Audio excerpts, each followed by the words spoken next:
Albert Einstein एक ऐसा नाम जिसे बच्चा बच्चा जानता है। आपको जानकर हैरानी होगी कि मॉडर्न डिक्शनरीज में आइंस्टीन शब्द का मतलब होता है एक एक्सट्रीमली इंटेलिजेंट व्यक्ति, या आसान भाषा में कहें तो एक जीनियस। किसी भी इंसान को जीनियस बनाने के पीछे उसकी कई सारी आदतें और मेंटलिटीज होती हैं। कुछ ऐसा ही आइंस्टीन के केस में भी था।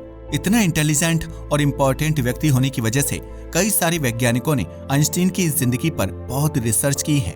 उन रिसर्चेज में आइंस्टीन की ऐसी कई सारी हैबिट्स और मेंटलिटीज को बताया गया है जिन्होंने उन्हें इतना बड़ा जीनियस बनने में मदद की। आज की इस वीडियो में हम आपको उन्हीं आदतों और मेंटलिटीज के बारे में बताने वाले हैं। यह वीडियो हमारे आम वीडियोस के मुकाबले बहुत ही डिफरेंट होने वाला है, इसलिए इसे अंत तक जरूर देखिएगा। Number 1, work on what you are good at. हर इंसान बचपन से ही किसी न किसी चीज में माहिर होता है, लेकिन हमारे एजुकेशन सिस्टम ने हमें और हमारी क्यूरियोसिटी को इस तरह से बांध रखा है कि हर बच्चा अपनी फेवरेट चीज को अपना करियर नहीं बना पाता। अल्बर्ट आइंस्टीन के मुताबिक अगर आपको कोई चीज अच्छी लगती है तो बिना कुछ सोचे समझे आपको उसे ही जिंदगी भर कंटिन्यू करना चाहिए। उनके मुताबिक जिस चीज में आपका इंटरेस्ट होता है उसमें टैलेंट अपने आप ही डेवलप हो जाता है। अल्बर्ट आइंस्टीन का इंटरेस्ट शुरुआत से ही फिजिक्स में था और वह बचपन से ही प्रकाश के बारे में सोचा करते थे। मात्र 26 साल की उम्र में जब आमतौर पर लोग नौकरी की तलाश कर रहे होते हैं, तब अल्बर्ट आइंस्टीन ने अपनी थ्योरी ऑफ रिलेटिविटी को इंट्रोड्यूस किया था। इतने यंग लड़के का इतने बड़े काम को करना एक अविश्वसनीय चीज थी। अल्बर्ट आइंस्टीन से करीब 300 साल पहले आइजैक न्यूटन ने हमें ग्रेविटी के बारे में बताया था। न्यूटन एक समय पर आइंस्टीन की प्रेरणा हुआ करते थे, लेकिन आगे चलकर आइंस्टीन ने उन्हें ही गलत प्रूव कर दिया। आइंस्टीन के मुताबिक ऐसा इसलिए हो पाया क्योंकि उन्होंने उस चीज को अपना प्रोफेशन बनाया जिससे उन्हें सबसे ज्यादा लगाव था, यानी physics. Everybody is a genius, but if you जज a fish by its ability to climb a tree, it will live its whole life believing it is stupid. Einstein द्वारा कहा गया यह कथन आज बहुत ही फेमस है। उनके मुताबिक अगर एक मछली को पेड़ पर चढ़ाने की कोशिश की जाएगी तो वह हमेशा उसमें फेल ही होगी। उसे लगेगा कि वह बेवकूफ है, लेकिन असल बात तो ये है कि वह पेड़ के लिए बनी ही नहीं है। वहीं अगर मछली की जगह किसी बंदर को पेड़ पर चढ़ाया जाएगा तो वह इस काम को चुटकियों में कर दिखाएगा। इस पूरी बात का शॉर्ट में मतलब ये है कि आपको वह काम करने चाहिए जिनमें आपका जेन्युइन इंटरेस्ट हो और जिन्हें करने में आपको सबसे ज्यादा मजा आता हो। जहां दूसरों के लिए वह काम एक काम होगा, वहीं आपके लिए वह एक गेम की तरह होगा, जिस वजह से आप तेजी से सफलता की सीढ़ियां चढ़ते चले जाएंगे। Number 2, sleep at least 10 hours. सोना हमारे शरीर के लिए बहुत ही इंपॉर्टेंट है। जहां एक एवरेज व्यक्ति हर रात करीब 6 घंटे की नींद लेता है, वहीं अल्बर्ट आइंस्टीन अपने दिन के 10 घंटे सिर्फ सोने में ही व्यतीत कर देते थे। कुछ वैज्ञानिकों के मुताबिक यह उनके जीनियस होने का एक बड़ा कारण था। आज कई सारी रिसर्चेस द्वारा यह प्रूव किया जा चुका है कि नींद लेना हमारे शरीर और दिमाग दोनों के लिए बहुत ही महत्वपूर्ण है। जब हम सो रहे होते हैं तो हमारे दिमाग में मौजूद न्यूरॉन्स आपस में बातचीत कर रहे होते हैं। यह बातचीत न्यूरोकेमिकल्स के रूप में होती है, जिन्हें कई बार हार्मोन्स कहकर भी बुलाया जाता है। न्यूरॉन्स के बीच यह बातचीत होना एक बहुत ही इंपॉर्टेंट चीज है, क्योंकि इससे आपकी मेमोरी बहुत ही स्ट्रांग होती है और आपके दिमाग में नए और मजबूत पैटर्न बन पाते हैं। पैटर्न बनने से आपके लिए उन चीजों को करना काफी आसान हो जाता है जो एक समय पर आपके लिए बहुत कठिन हुआ करती थी। कई सारे सोर्सेस यह बताते हैं कि आइंस्टीन दिन में कई सारी नैप्स यानी झपकियां लिया करते थे। ये झपकियां आमतौर पर उनके काम के बीच में होती थी, जिससे उनकी प्रोडक्टिविटी बढ़ती थी। Harmful effects of not sleeping well. चूहों पर की गई रिसर्च के मुताबिक हमारे दिमाग के कुछ एरियाज सोते समय नॉर्मल से ज्यादा एक्टिव होते हैं। सिर्फ इतना ही नहीं, प्रॉपर मात्रा में नींद लेने से हमारे दिमाग में बीटा एम्लॉइड नाम के पदार्थ का प्रोडक्शन भी रुक जाता है। अगर आपको नहीं पता तो बता दूं कि इस पदार्थ के दिमाग में इकट्ठा होने की वजह से लोगों को अल्जाइमर्स डिजीज जैसी खतरनाक बीमारियां होती हैं। यह उनके सोचने, समझने और याद रखने की क्षमता को उनसे छीन लेती हैं। न्यूरोलॉजिस्ट्स के मुताबिक एक एवरेज इंसान को हर रात करीब 8 घंटे की प्रॉपर नींद लेनी चाहिए। अगर आप लगातार 7 घंटे से कम की नींद ले रहे हैं तो आगे चलकर आपको कई सारे मेंटल डिसऑर्डर्स होने का खतरा है। Number 3, imagination. ख्याली पुलाव पकाना एक ऐसी चीज है जो हम इंसान बहुत अच्छे से कर सकते हैं। आपको जानकर हैरानी होगी कि इसी स्किल की वजह से आज हम इंसान बाकी जानवरों के मुकाबले इतने ज्यादा इंटेलिजेंट हो पाए हैं। इस चीज को वर्ल्ड फेमस बुक सेपियंस में बहुत अच्छे से समझाया गया है।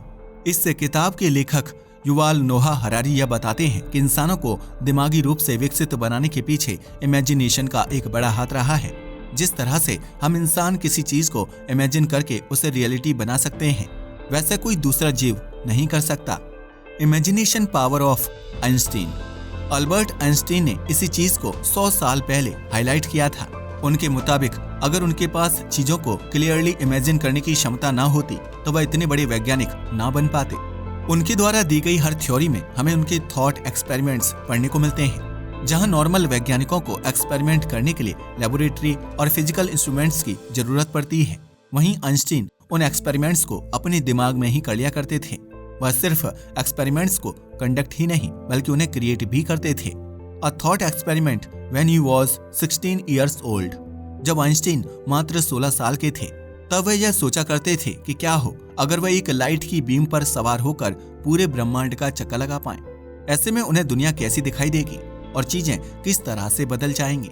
अगर आप थ्योरी ऑफ रिलेटिविटी के बारे में जानते हैं तो आपको पता होगा कि आगे चलकर उन्होंने इन्हीं सवालों के उत्तरों को खोजा और सबसे सॉलिड थ्योरीज का निर्माण किया। आज आइंस्टीन की बदौलत ही हम यह जानते हैं कि प्रकाश की रफ्तार से चलने पर हमें दुनिया कैसी दिखाई देगी। यह सब कुछ उनकी इमेजिनेशन पावर की वजह से ही हो पाया है, जो उनके अंदर बचपन से ही थी। Number 4, always be curious and keep asking questions. सवाल पूछना और क्यूरियस रहना ऐसी आदतें हैं जो हर सफल इंसान के अंदर होती हैं। अल्बर्ट आइंस्टीन के मुताबिक वह इंटेलिजेंट इसलिए ही बन पाए क्योंकि वह बहुत जिज्ञासु थे। किसी भी सवाल का उत्तर ढूंढने के लिए आपको मेहनत करनी पड़ती है, लेकिन क्या हो अगर आपके पास सवाल ही ना हो। ऐसे में आप अच्छे सवालों को खोजते हैं और उनकी सबसे सफल एक्सप्लेनेशन देने की कोशिश करते हैं। अल्बर्ट आइंस्टीन ने भी अपनी जिंदगी में यही किया। वह हर चीज के ऊपर सवाल किया करते थे, जिससे उन्हें छोटी छोटी चीजों की भी बहुत अच्छी जानकारी थी। कई सारे फिलोसफर्स भी यह कह चुके हैं कि एक इंसान की इंटेलिजेंस उसके उत्तरों में नहीं बल्कि उसके प्रश्नों में दिखाई देती है। एक सवाल के उत्तर को तो कोई भी बच्चा रट के सुना सकता है, लेकिन जो बच्चा सही सवाल पूछना जानता है वही आगे चलकर आइंस्टीन जैसा इंटेलिजेंट बन पाता है। अगर अल्बर्ट आइंस्टीन प्रकाश से जुड़े इम्पोर्टेंट सवालों को ना पूछते और क्यूरियोसिटी के साथ उन सवालों के उत्तर ढूंढने की कोशिश नहीं करते तो आज हमारी फिजिक्स बहुत अलग होती। Time's person of the century. साल 1999 में टाइम्स मैगजीन ने आइंस्टीन को पर्सन ऑफ द सेंचुरी का टाइटल दिया था, जो एक बहुत ही बड़ी बात है। यह सब कुछ उनके द्वारा दी गई थ्योरीज की वजह से हो पाया, जो सिर्फ और सिर्फ उनके सवाल पूछने की एबिलिटी का एक नतीजा था। आप अच्छे सवालों को तभी पूछ सकते हैं जब आपको अपने सब्जेक्ट की बहुत अच्छी नॉलेज हो। आपका ज्ञान जितना डीप होगा, आपके सवाल भी उतने ही कठिन होते जाएंगे। ज्ञान के सबसे ऊंचे स्तर पर जाने के बाद आपके पास ऐसे सवाल होंगे जिनके उत्तर किसी के पास भी नहीं होंगे। तब आपको क्यूरियोसिटी का इस्तेमाल करते हुए उन उत्तरों को ढूंढने का प्रयास करना होगा, जैसा कि आइंस्टीन ने किया। Number 5, if you can't explain your concept to a 5-year-old, you don't understand it enough. Einstein के मुताबिक अगर आप किसी कॉन्सेप्ट को एक 5 साल के बच्चे के स्तर पर नहीं एक्सप्लेन कर सकते तो आप खुद ही उसे सही से नहीं समझते। आइंस्टीन का कहना था कि चीजों को कठिन बनाना भले ही बहुत इंटरेस्टिंग लग सकता है, लेकिन असल में यह मूर्खता की निशानी है। जो व्यक्ति सच में अपने सब्जेक्ट को बहुत अच्छे से समझता है वह दूसरों को भी आसान भाषा में एक्सप्लेन करने के काबिल होता है। वही जो व्यक्ति चीजों को एक्सप्लेन करते समय कठिन भाषा का इस्तेमाल करता है वह आमतौर पर मूर्ख होता है और उसे खुद ही अपने सब्जेक्ट की पर्याप्त जानकारी नहीं होती। जब आपके पास किसी सब्जेक्ट की परफेक्ट जानकारी होती है तो आप उस जानकारी को तोड़ मरोड़ कर अपने हिसाब से ढालने के काबिल बन जाते हैं। इससे चीजों को आसान भाषा में एक्सप्लेन करना आपके लिए इजी हो जाता है, जो एक नॉर्मल व्यक्ति नहीं कर सकता। Number 6, approach problems like they are puzzles. जब हम किसी प्रॉब्लम को एक पजल के रूप में देखते हैं तो हमारा दिमाग उससे डरने की जगह उसे एक गेम की तरह समझने लगता है। आइंस्टीन भी ब्रह्मांड के रहस्यों को सुलझाने के लिए ऐसी ही टेक्निक का इस्तेमाल करते थे। वह प्रॉब्लम्स को एक पजल के रूप में देखते थे। जिस तरह से एक पजल को सॉल्व करने के लिए छोटे छोटे टुकड़ों की जरूरत होती है, वैसे ही वह प्रॉब्लम्स को सुलझाने के लिए भी छोटे छोटे कदम लेते थे। इससे वह प्रॉब्लम उनके लिए बहुत आसान हो जाती थी और वे आसानी से उसका उत्तर ढूंढ पाते थे।